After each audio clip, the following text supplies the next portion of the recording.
You're listening to the 12 Days of Crusademas 2022, brought to you by the Longbox Crusade.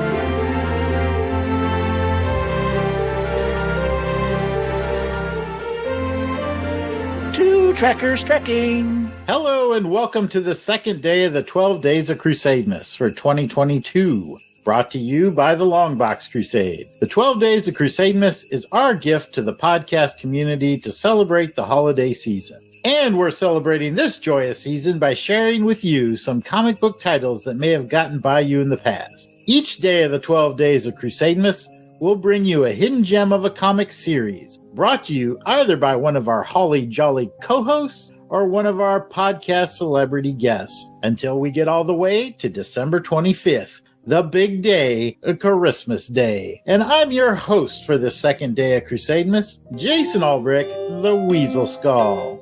And as always, here are three jolly little elves joining me for today's unwrapping. And we'll go ahead and start with the founder of the Longbox Crusade, Pat DJ Cristados Sampson. DJ Cristados, how are you this holiday season? Well, Jason, I'm doing good. Merry Christmas season to you as well. As I started in episode 1, I'd like to do another rendition, a reading from "'Twas the Night Before Crusademas" as we nestle here by the fire, and let us continue.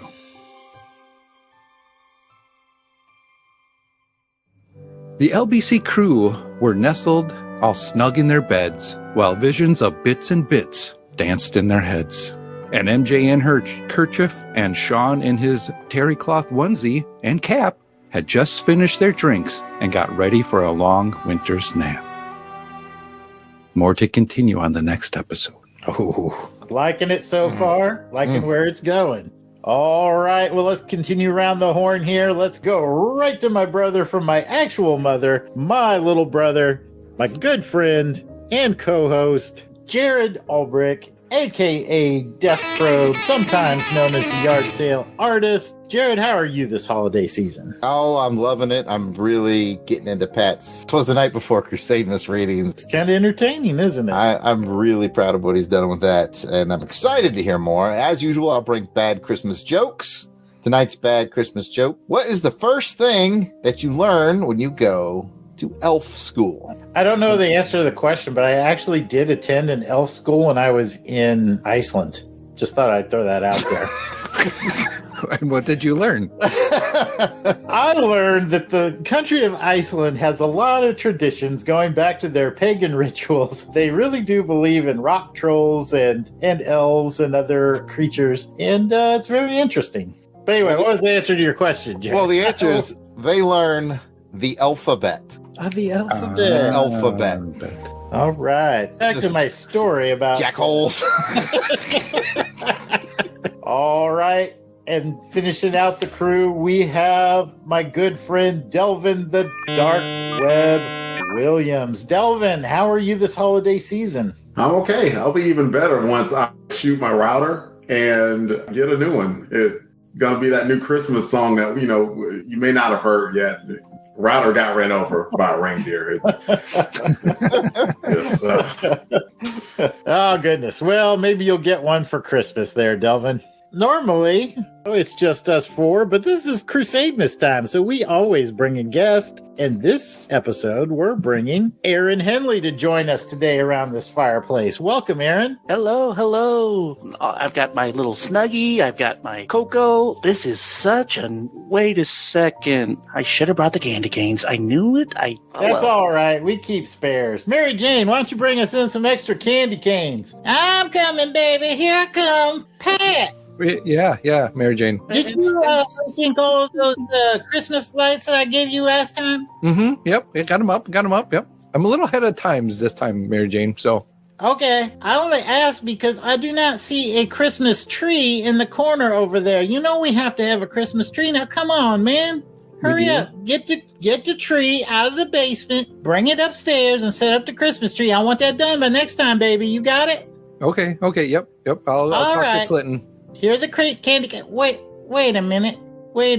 Who's this fella over here? I recognize you three, but who's this guy? My name is Aaron, ma'am. What was it before you changed it? Mary Jane. Come on. Every time. Rest in peace, Sean. All right. Well, thank you, Aaron. What do you have gift wrapped in that stocking? We're going to be unwrapping Star Trek The Next Generation Mirror Broken, issue number 1, which came from IDW Publishing in 2017. This was originally written by David and Scott Tipton with art by J.K. Woodward and edited by Sarah Gatos. Part of the reason why I love this book was this kind of hit right when I really started to get into TNG, watching the show on Netflix. In the first season of TNG, it's rough. Picard was a bit wishy-washy. I mean, he surrenders the ship in the first 10 minutes. This comic series pretty much puts all of the fan complaints right out the airlock, because we see a Captain Picard who not only has the same intelligence as our classic captain, but he also has the brutality of Conan the Barbarian after someone has drank all the ale and he can't find a wench within 100 miles. These people and characters, they're bred for war and conquest. They're not bred for peaceful coexistence, but we still do see some of what we know from the classic versions, what we come to know and love from these characters. This was just kind of a neat little trip into the mirror universe. TNG never touched it. It really got popular again with DS9. So this is just kind of a nice little what if story. A comic,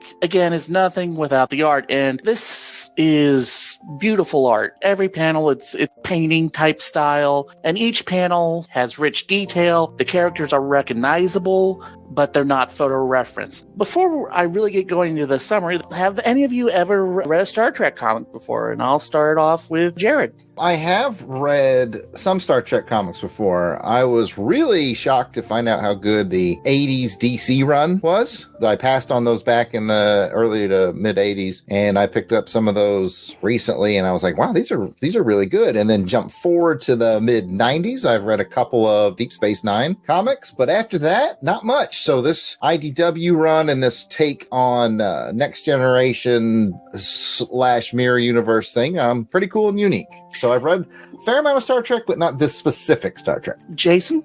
I have read some Star Trek comics. In fact, for listeners, I'm holding up a copy of Star Trek Dead of Honor, which I just finished. If you're wishing you could see the cover, join our Crusaders Club, because I did and I finished it on it, and you can see the whole thing at that point. Shameless plug. Just in the little thumbnail I saw, it's a beautiful cover. Pat? I have not read any Star Trek comics, but like Jared, I found some, and I think Jared has actually provided me some as well, too, from the 80s that I am really looking forward to getting into. And finally, someone I've really wanted to talk to since I first heard his voice on the Transformers coverage, Delvin. No, I've not read any Star Trek comics. I'm pretty sure that the guys here know that I'm very much a Star Wars guy anyway. Let's just do a quick little summary of this issue. It's issue 1. Though rundown and decrepit, the Terran Empire has managed to endure into the 24th century. We find in his quarters aboard the ISS Stargazer, Captain Jean-Luc Picard contemplating the importance of patience and counter plans before he is summoned to the bridge. On the bridge of the ship, Lieutenant Commander Data draws Picard's attention to a damaged Gaylord-class cruiser limping on the outskirts of the Earth's solar system. Picard orders an intercept, and the Stargazer attacks the cruiser and takes out the entire crew by flushing them into space, while saving 2 random crewmen for interrogation. So they arrive in Mars orbit, and Picard leads a little team down to the planet to turn in his captives and get his money for capturing this Cardassian ship. The acquisitions officer isn't really singing Picard's praises. Ever since the collapse of the Empire, it's been losing resources, with every governmental department essentially becoming a fiefdom, picking over the scraps of the dying carcass. They make their way through the starbase, and Data decides to put his captain's advice of creating an opportunity by punching through a wall and hacking into the station's computer systems to discover whether or not there's anything worthwhile. It shows that the Galaxy-class ship named the Enterprise does exist, and the technology aboard outruns anything even the Klingons and Cardassians have. So this is truly the most advanced ship the humanity has ever had. Unfortunately, Data doesn't know where the Enterprise is, but Picard is unwilling to let such a prize slip through his fingers, and he makes a desperate look for any useful information and sees a familiar name on the Enterprise's manifest, Lieutenant Geordi LaForge. Picard and Data drop by and tell him of their plans. Though LaForge isn't exactly a people person, he's willing to swallow his pride to work with Picard because the captain was always a fair man to him, but in exchange for his help, he wants to be the ship's chief engineer, with lavish quarters and the second highest share of all profits. Picard agrees. On the surface of Mars, outside the base, LaForge shows Picard where the Enterprise is in orbit, surrounded by a cloaking net. So we get our first look at the new ship, and it's a little bit of an impressive cliffhanger. What did you guys think of this issue,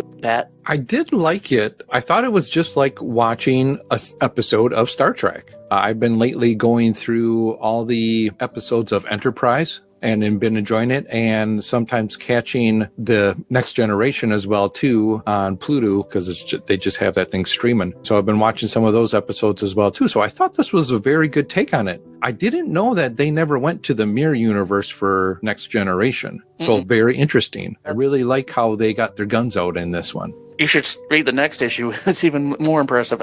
Okay, Jared, how about you? I enjoyed this one. I've seen all the original Star Treks, all the Next Generations, and I'm almost done with Deep Space Nine. And I like this one particularly because I find Next Generation to be the weakest link in that chain thus far. I'm sure there's people out there who are just up in arms and hate me now, but... I've got my army helmet ready for beware of the comments section on this one. All right. My biggest problem with Next Generation, although it was enjoyable, was it's a show where everybody agrees all the time, and there's very little... conflict in the crew members, and the rare moments there are conflict is when it gets interesting. And this story arc, because it is Dark Mirror Universe, it's like all conflict. It's not like the Star Trek where, like, you know, hey, we gotta get LaForge, he's my guy. It was like, who can get what out of who? It's absolute leverage for power at every turn. And I'm like, sadly, this single issue is more interesting to me than most of the Star Trek Next Generation episodes. Excellent read. I enjoyed it immensely. That's cool. Delvin, please. I enjoyed it as well, even though it was somewhat funny seeing Picard with the sleeves cut off of it. I forgot to mention, no one in this comic wears sleeves. Sleeves are apparently banned in the 24th century. It was a pretty bad attempt to show that he was like the new bad Picard, you know, like, look, I lift weights. Like, okay, man. That little bit of cynicism aside, it's interesting to see just if you turn something just on its ear just a little bit, how different the story kind of turns out. Because Picard was the same Picard, Data was the same Data, really, just a little bit blurred lines with the morality. And that made for an interesting difference. It really did. I know that at the end of the story, I thought two things. One, it felt like a Star Trek story very much. And two, I was like, oh, that was the last page? I definitely wouldn't have minded if it would have just gone on to the second issue right away. So those are two very, very good signs that it was a good and intriguing story. And finally, Jason. Number one, it seems like several of us have started rediscovering our love for Star Trek during the course of this pandemic. I've been watching Next Generation myself. I'm at season 5 right now. I caught some things in here that really tickled my tummy feathers, as we say. I like the fact that Picard was in command of the Stargazer, which was a callback to his first command. I thought that was cool. I liked Ensign Barclay was on the I like ship. seeing Barclay as well too. Yeah, he was the TAC officer. Mm-hmm. So that was cool seeing him. I also liked, because I just finished watching the original series, and I liked seeing the callback to the Dark Mirror universe, and it kind of made me wonder if Spock in the original series hadn't changed and begun to influence a progressive development, like, would the Dark Mirror universe be in this predicament now? Because it almost seems like they've progressed to a point, but they're not so far that they're sophisticatedly enlightened, but they've kind of given away a lot of their warrior ways, so they're no longer conquerors. So they're kind of walking that middle path and getting squashed, is what it seemed like to me just from the first issue. So it was a very thought-provoking first issue for me. They kind of reminded me of like Buccaneers and pirates more than world conquerors. That's a good point. That's a real good point. Because like you said, Jordy, he wants the largest share of whatever loot that they can commandeer in their adventures, aside from the captain, of course. The other thing was the art. You talked about it. That was the first thing that really stuck out to me, particularly the opening scene with that space battle. It is something really phenomenal to behold. It can be difficult to really portray that motion and that action in space in a comic book format, but I really felt like I could see that battle playing out on the big screen. For those who haven't read the book, Data shoots out both the shuttle bay and the life support system, causing a massive air pressure loss, which just blows all the crewmen out of the ship through the open shuttle bay. Well, and there was a cold calculating reason for that too, as he said, because they only care about the ship. They want the bounty, and the people are just in the way. So the most expedient way to end that battle is to vacate the crew in the most gruesome way possible. His name really is Captain Picard. Let me just bring us back from that with one more question. As far as I remember, and Jason and Aaron can correct me because you guys are clearly closer to Next Generation. I watched it once all the way through, probably 6 years ago. Cardassians don't get introduced until Deep Space Nine? No, they're in. No, they're Are they in Next Generation? I didn't remember that at all. Like, I thought they came in Deep Space Nine for some reason. No. So I thought that was like, okay, so I got to take a cool point away from the book. I was like, oh, they're kind of blending things early, but I guess I'd forgotten that about Next Generation. There are four lights. Oh, was that them? They were That's the four them. lights? Yeah. Oh, okay. Gotcha. We getting straight nerdy up in here, y'all. Let's get some Mountain Dew with the Doritos. I think it's time to rate the interest you guys may have in this series, and I was handed the note on the official CRUSADEMAS candy cane scale. So, on a scale of 1 to 12 candy canes, 12 being extremely interested and 1 being of no interest at all to any of you, how many candy canes would all of you like to rate your interest in pursuing more issues of this time? Now, this was originally just a mini-series of 6 issues, and it's all collected in a trade. In fact, there were 2 more sequel series after this, and that's just been collected recently in an omnibus. So we'll start with you, Delvin. I'll keep it relatively short. Let's go 11. Fantastic story, and it had me intrigued, and I absolutely do want to know what happens with this rogue crew and how they steal the Enterprise. Pat. I'm going to go with 10 on this. I'm interested like Delvin. If I find some in the bins, I will grab them. I don't think you'd have a problem finding them in the back issues, especially since it's a more recent series. Jared. I'm going to go with 10 on this. I feel like if I find these in the back issue bins, I'm going to grab them. And finally, Jason. I'm going to use my usual scale of humor, heart, spectacle, and art. I got to say that it's kind of a humorless book, and that's one of the things that I wish I could have seen a little bit of humor in there. So no candy canes for humor, but I'm going full 3s on heart, spectacle, and art because, number one, it's Star Trek. So you're getting 3 hearts from me. Spectacle, we talked about it. Art, we've talked about it. And I'll give you an extra point for actually having more words in your synopsis than the story had in its script. So. Yeah. Once I started, Leave it alone. when I was rereading it, I was like, I remember this thing a lot longer. And then I remembered I was fusing a few issue points together because, the first issue is a bit of a fast read, and it is a little drier. And the next issue, it brings in more humor, and it's dark humor, but it gets a little bit more fun. Picard even gets a one-liner after killing a guy. See, I'll see that. I'm at 10 candy canes, easy here. I'm interested in checking out this omnibus of which you speak. And thanks for bringing a great book to the show. Let me just give you one final recommendation. If you're still on the fence about checking this out, next issue, Picard recruits Riker. And this is bearded Riker. That was different from season 1. He's got the beard right off the gate, and he's got like these little Viking braids in it. And I was hoping lamb chops or something like lamb chops Riker would be cool. But to get Riker on board, Picard has to recruit him for the Capier, and he does it in the most interesting way possible. They beat the tar out of each other in a cantina brawl. I'd watch that. That's Especially with Guns Picard over there. Absolutely. That will wrap up day 2 of the 12 Days of Crusademas. We'd love to hear from you if you're familiar with any of the comics we cover here on the show, or if you gave one of our recommendations a try, let us know what you think about it. You can find us on Twitter, Facebook, Instagram, and YouTube. It's all at Longbox Crusade. You can also email us at contact@longboxcrusade.com. And if you want to go old school and you got one of those dial phones stuck to the wall, pick it up and call 707-532-5269. That's 707-532-LBOX. Gentlemen, pick up the phone. I love it.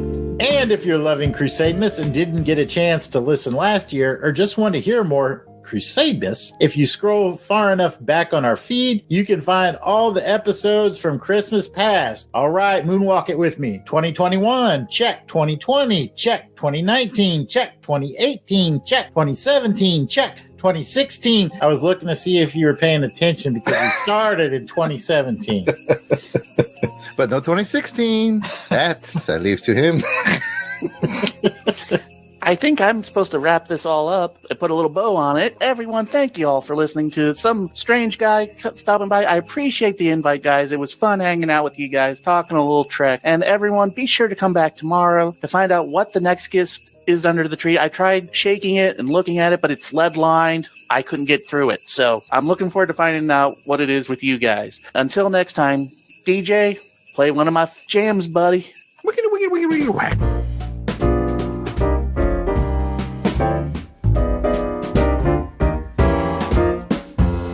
Up on the housetop, reindeer paws. Out jumps good old Santa Claus.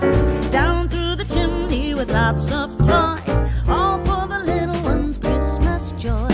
Ho, ho, ho, who wouldn't go? Ho, ho, ho, who wouldn't go? Up on the housetop, click, click, click. Down through the chimney with good Saint Nick.